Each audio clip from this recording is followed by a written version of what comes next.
I am Vivian Silupiba from BSF 1B. This is my report. The internal threat and terrorism. When we hear about the internal threat and terrorism, all comes in our mind is about the pagbabanta at ang mga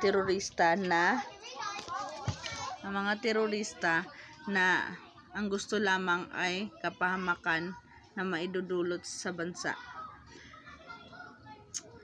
I will be continue. Police forces, the Department of Interior, and local government oversees the Philippine National Police or PNP, which has an active force of about 115,000.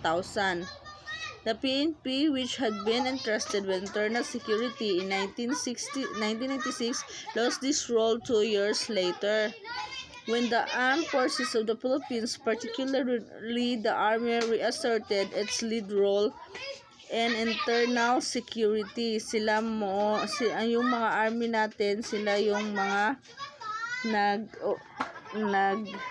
nag-oobserba at merong tungkulin para sa ating internal, sa ating seguridad. In September 2002, the PNP regained some of its authority when it was allowed to form a counter-insurgency. Ito ay ang grupo, ang pagkakaroon ng counter-insurgency, ito ng military o political action taken against the activities of guerrillas or revolutionaries.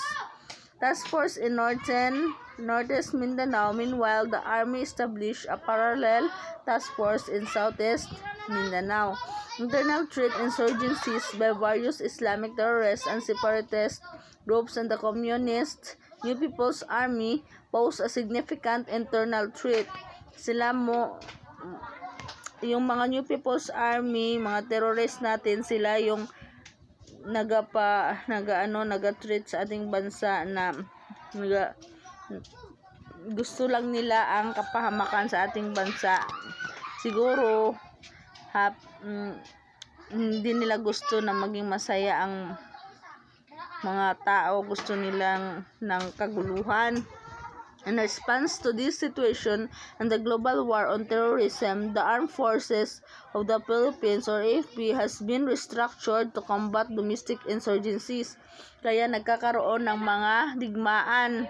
Kaya nang naririnig natin nung una sa Maguindanao, dito sa Mindanao, puro mga digmaan ng mga sundalo, nagkumbat sila para sa ating bansa, lumalaban sila.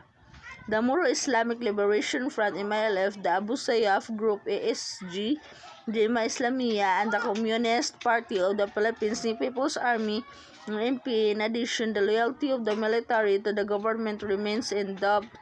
Bisan pa man ang ilahang pagkamatinud-anon sa ilang trabaho, nagyapon usahay nga dili nila the following an unsuccessfully coup by a renegade faction of the AFP in July 2003. Terrorism. The Philippines faces an indigenous terrorist threat from the following several organizations.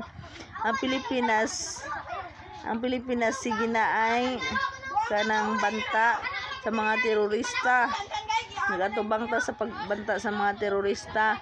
Maunang sila ang mga the Moro Islamic Liberation Front or MILF, the Abu Sayyaf Group or ASG, Jemaah Islamiyah or GI, and the Communist New People's Army or NPA, the MILF and ASG, which aspire to establish an Islamic State on Mindanao, are reputed to have linked to Al-Qaeda.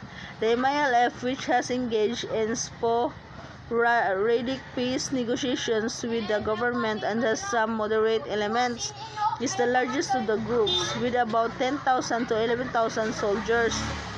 Ang mga MILF, the more militant ESG or Abu Sayyaf Group, after being forced to abandon its stronghold on the islands of Basilan by the armed forces of the Philippines, has regrouped on Hulu.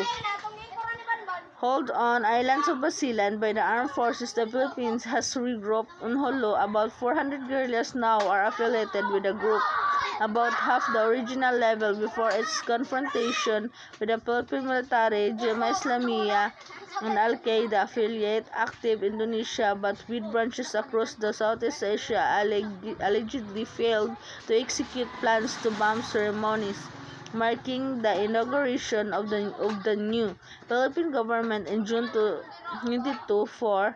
The MPA, the military wing of the Communist Party of the Philippines, has about 3,000 guerrillas on Mindanao.